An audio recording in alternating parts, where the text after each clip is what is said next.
I'm gonna show you guys the company that owns the fucking world.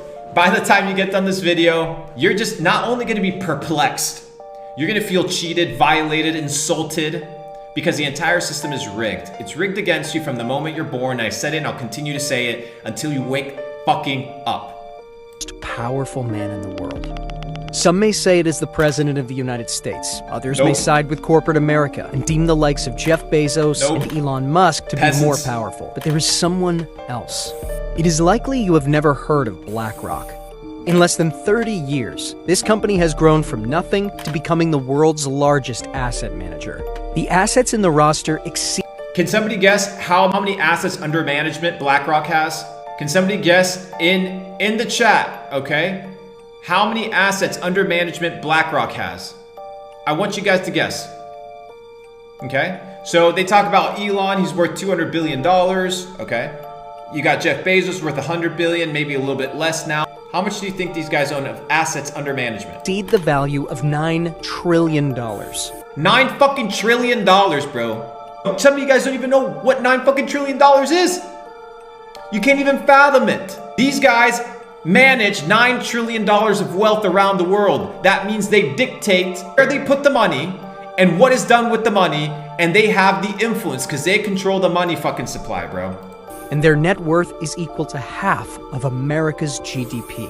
They run the fucking country. These motherfuckers run the country, bro. From head to toe, and you're out here talking about Joe Schmo, bro. Clearly, they do not need a name in the mainstream media to be successful, or, in fact, own and control the entire world. But who are they? What do they do?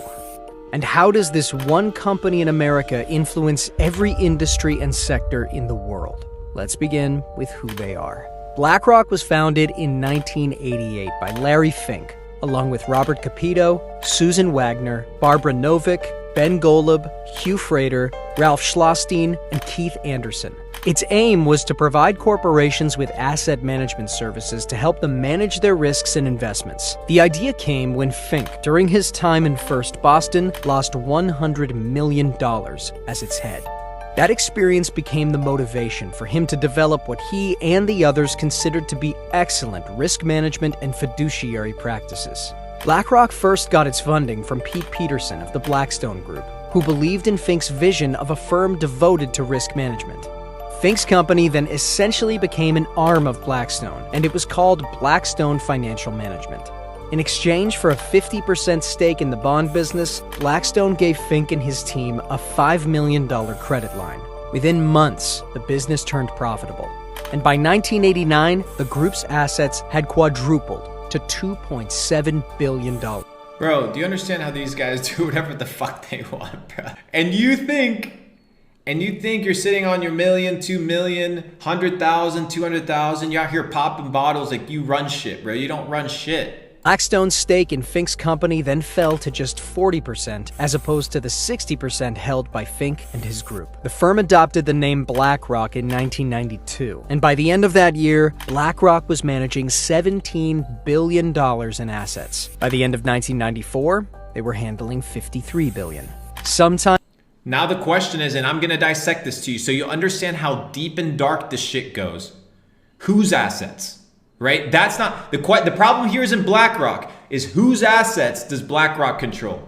That's the crazy And shit. Later that same year, Fink became the chairman and CEO of BlackRock Inc. The company went public in 1999 at just $14 a share on the New York Stock Exchange. And by the end of that year, they were handling $165 billion in assets. BlackRock grew both organically and by acquisitions. And in 2004, do you know what acquisitions means?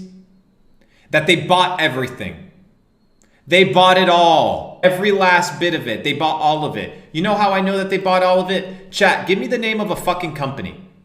Any company over the last 2 years that's had an influence over our country. I mean, they fucking bought everything. Give me the name of a company.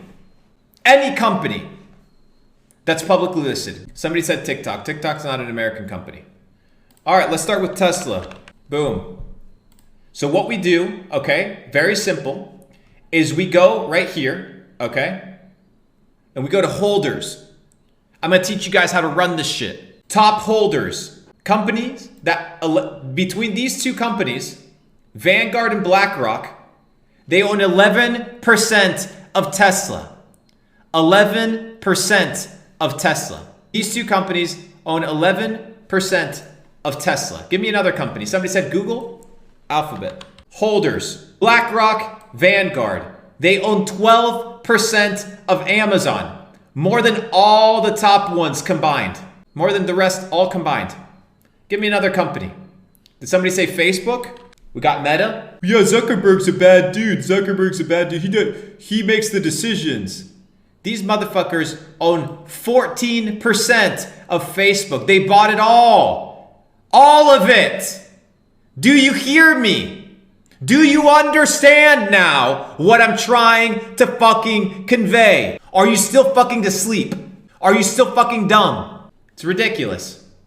We got Disney. Guys, the system is fucking rigged. Oh, well, let's slow down for a second. Let's slow down for a second. Y'all ready for some crazy shit? Let's see who owns Pfizer. These motherfuckers own 16% of Pfizer. They own the world.